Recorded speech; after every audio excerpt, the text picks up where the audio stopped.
മരിച്ച ലാസറെ ഉയർപ്പിച്ചവൻ്റെ ആത്മാവ്. The spirit raise the dead Lazarus. മരിച്ച ലാസറസിനെ ഉയർപ്പിച്ച ദൈവം എന്ന് പറയുമ്പം ലാസറസിൻ്റെ ഉയർപ്പിനെക്കുറിച്ച് യോഹന്നാൻ്റെ സുവിശേഷം 11-ാം അധ്യായത്തിലാണ് എഴുതിയിരിക്കുന്നത്. മരിച്ച ലാസറിനെ ഉയർപ്പിക്കുന്ന ആത്മാവ്. അപ്പം പരിശുദ്ധാത്മാവിൻ്റെ പ്രവർത്തനമാണ് നമ്മളെ പുതിയ നിയമത്തിൽ കാണുന്നത്.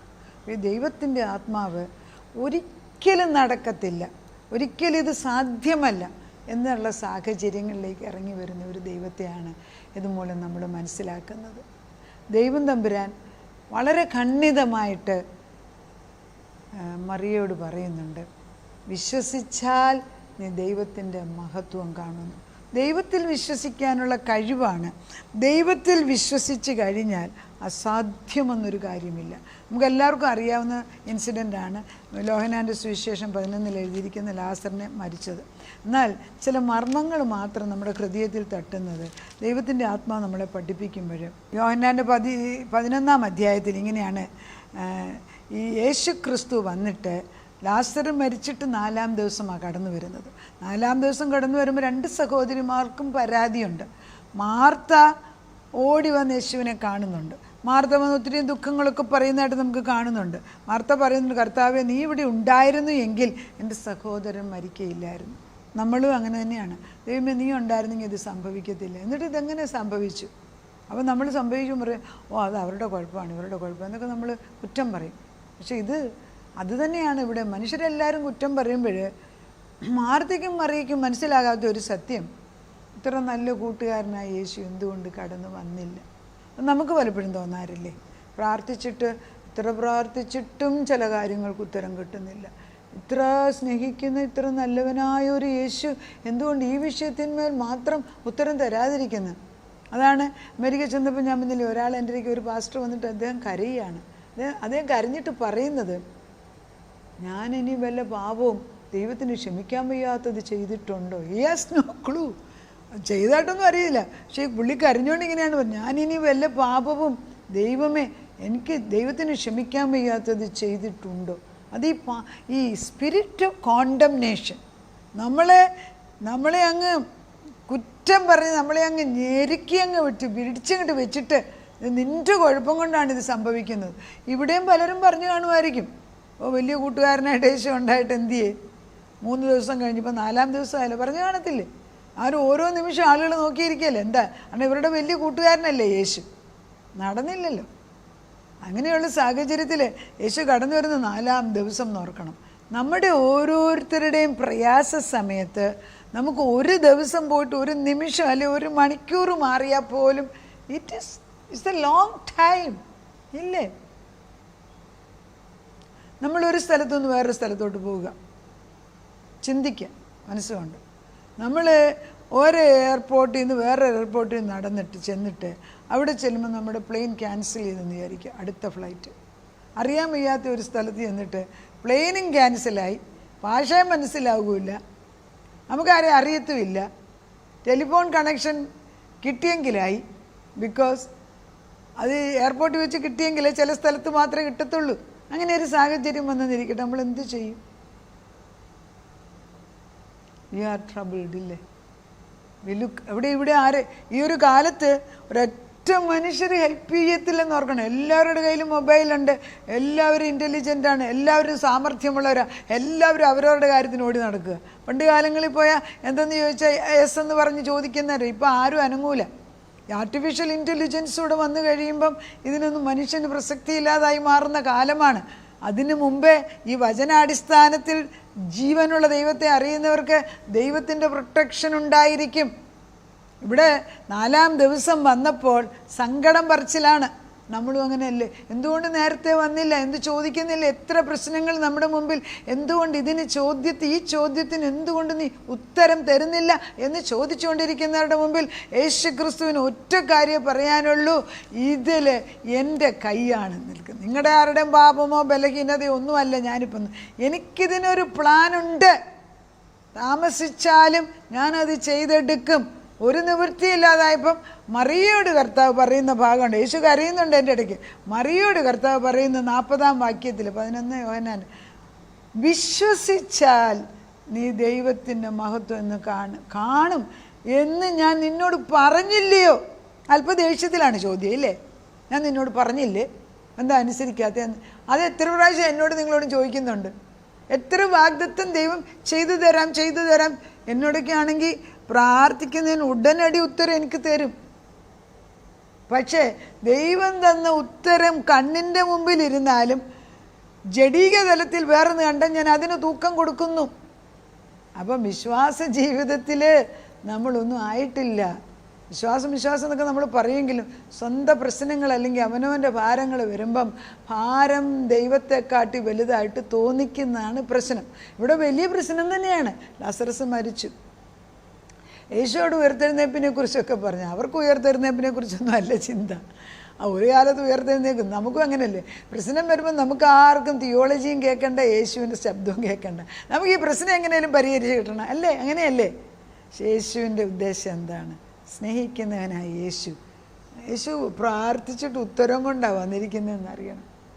അതാണ് the presence of Lord Jesus, the faith of Lord Jesus which is not wavering. നേരത്തെ പണ്ട് പഠിപ്പിച്ചാണ്. അതായത് ദൈവത്തിൻ്റെ വിശ്വാസം, ക്രിസ്തുവിൻ്റെ വിശ്വാസത്തിന് സംശയമില്ല. ബിക്കോസ് പാപമില്ലാത്തവന് സംശയ ജീവിതം ഇല്ലല്ലോ. നമുക്ക് ഈ പാപം വന്നുകൊണ്ടല്ലേ എല്ലാം സംശയം. അപ്പം പിതാവിൻ്റെ സ്നേഹം, പിതാവ് പറഞ്ഞു നീ അവിടെ പോയി ലാസറസിനെ എഴുന്നേൽക്കാൻ വിളിക്കുമ്പോൾ അവൻ എഴുന്നേറ്റ് വരുമെന്നുള്ള വാക്ക് കേട്ടിട്ടാണ് യേശു വന്നിരിക്കുന്നത്. ഇവിടെ ഇനിയും വേറെ മാജിക്കൊന്നും കാണിക്കണ്ട, കല്ലുരുട്ടി മാറ്റാൻ പറഞ്ഞു. അത് തന്നെ ഞാനും പറയുന്നത്. യേശുവിൻ്റെ മുമ്പിൽ ചെല്ലും, യേശു എന്ത് പറയുന്നു? എന്നിൽ വിശ്വസിക്കുക.